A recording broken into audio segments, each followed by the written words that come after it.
Ford stared at Arthur, who began to think that perhaps he did want to go to the Horse and Groom after all. "But what about my house?" he asked plaintively. Ford looked across to Mr. Prosser, and suddenly a wicked thought struck him. "He wants to knock your house down?" "Yes, he wants to build—" "And he can't, because you're lying in front of his bulldozer?" "Yes, and—" "I'm sure we can come to some arrangement," said Ford. "Excuse me!" he shouted. Mr. Prosser, who was arguing with a spokesman for the bulldozer drivers about whether or not Arthur Dent constituted a mental health hazard and how much they should get paid if he did, looked around. He was surprised and slightly alarmed to see that Arthur had company. "Yes? Hello?" he called. "Has Mr. Dent come to his senses yet?" "Can we, for the moment," called Ford, "assume that he hasn't?" "Well," sighed Mr. Prosser. "And can we also assume," said Ford, "that he's going to be staying here all day?" So all your men are going to be standing around all day doing nothing? Could be, could be. Well, if you're resigned to doing that anyway, you don't actually need him to lie here all the time, do you? What? You don't, said Ford patiently, actually need him here. Mr. Prosser thought about this. "Well, no, not as such," he said. "Not exactly need." Prosser was worried. He thought that one of them wasn't making a lot of sense.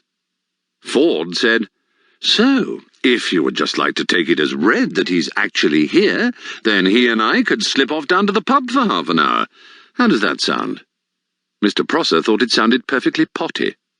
"That sounds perfectly reasonable," he said in a reassuring tone of voice, wondering who he was trying to reassure. "And if you want to pop off for a quick one yourself later on," said Ford, "we can always cover for you in return." "Thank you very much," said Mr. Prosser, who no longer knew how to play this at all. "Thank you very much, yes, that's very kind." He frowned, then smiled, then tried to do both at once, failed, grasped hold of his fur hat and rolled it fitfully round the top of his head. He could only assume that he had just won. "So," continued Ford Prefect, "if you would just like to come over here and lie down—" "What?" said Mr. Prosser.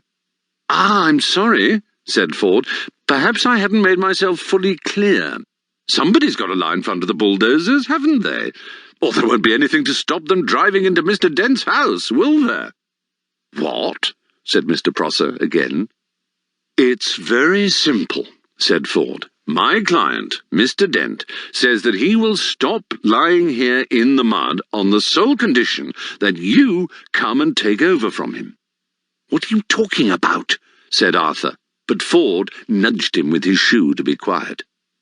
"You want me," said Prosser, spelling out this new thought to himself, "to come and lie there?" "Yes." "In front of the bulldozer?" "Yes."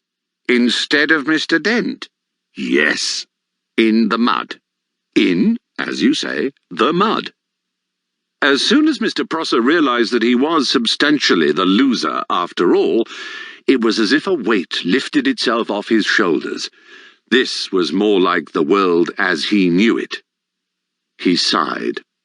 "In return for which, you will take Mr. Dent with you down to the pub." "That's it," said Ford. "That's it exactly."